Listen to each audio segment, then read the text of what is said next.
Asante sana mtazamaji wa Siasa TV Kenya na karibu kwenye uchambuzi wa siku yetu ya leo ambapo tunazidi kuangazia masuala kadhaa ya kisiasa ambayo yanajiri katika upinzani haswa tunapokaribia katika mwaka wa 2027 kwa uchaguzi mkuu. Sasa siku ya leo Rigathi Gachagua anazidi kupanua anga katika eneo lile la Mlima Kenya na kuhakikisha kwamba anazidi kupata viongozi ambao watamuunga mkono na chama chake cha DCP. Wa hivi punde kuungana pamoja na Gachagua ni gavana wa Nyandarua Moses Badilisha ambaye ameweza kuenda katika chama kile na kujiunga pamoja na viongozi wengi sana kutoka kwenye kaunti ile ya Nyandarua akiwemo ma-MCA na baadhi ya viongozi mbalimbali katika katika ngazi tofauti tofauti.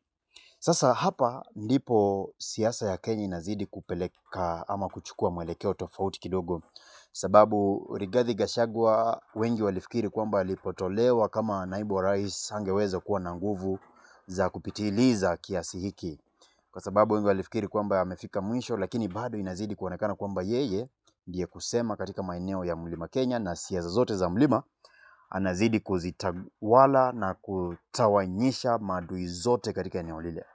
Sasa katika upinzani wote huu kwa mtazamo wa haraka labda nikiangalia, Rigathi Gachagua ndiye anazidi kukusanya watu kwa pamoja na kuwaweka katika mwelekeo ambao anahitaji yeye mwenyewe katika eneo la mlima.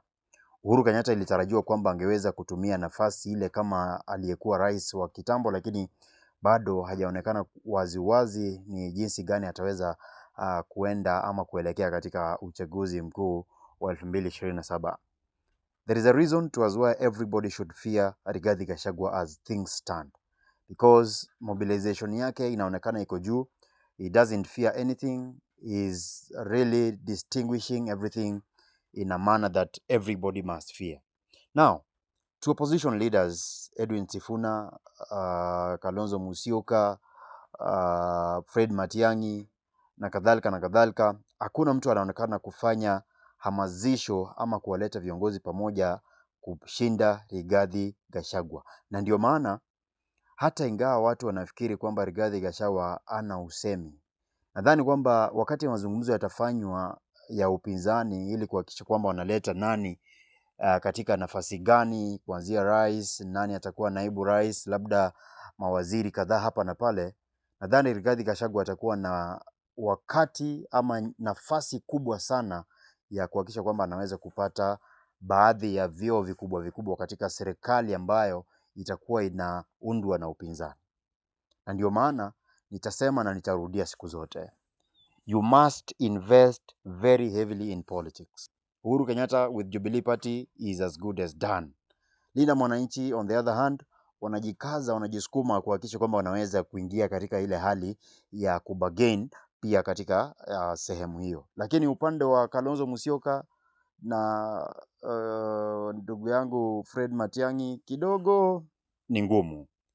Sasa hayo ndio yale ambayo yanazidi kujiri katika ulingo wa siasa leo hii, na tutakuwa tunaangazia mengineyo katika video ama katika kanda zingine ambazo zitafuatia hapo baadaye.